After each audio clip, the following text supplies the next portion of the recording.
হাতে ফুল, মুখে মিষ্টি হাসি। প্রথম দেখায় মনে হবে একটি জীবন্ত পুতুল, অথচ জীবনের কঠিন বাস্তবতায় সে একজন ফুল বিক্রেতা।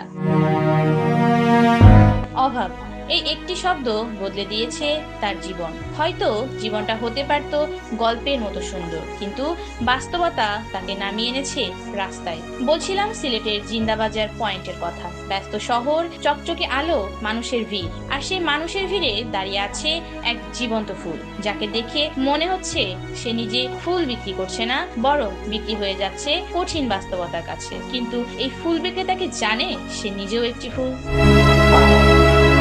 একটিবার কি ভেবে দেখেছেন, শহরের ঝলমলে আলোয় যখন আমরা মুগ্ধ, তখন ঠিক পাশেই কেউ লড়ছে বেঁচে থাকার কঠিন যুদ্ধে। প্রশ্ন উঠতেই পারে, চাকচিক্যের এই শহরে অভাব কেন তার ঘরে? তার জীবনও কি হতে পারতো না রূপকথার গল্পের সেই রাজকন্যার মতো? এই গল্পটি শুধু একজনের নয়, এটি আমাদের সমাজে চারপাশে ছড়িয়ে থাকা অসংখ্য অজানা গল্পের প্রতিচ্ছবি। কিন্তু এই বৈষম্যের শেষ কোথায়? উন্নয়নের আলো কি সবার ঘরে পৌঁছায়, নাকি কিছু জীবন চিরকাল অন্ধকারে থেকে যায়? সিলেটের এই দৃশ্য যেন আমাদের চোখে আঙ্গুল দিয়ে দেখিয়ে দেয় জীবনের কঠিন বাস্তবতা। অহনা পোদ্দার, নিউজ 10।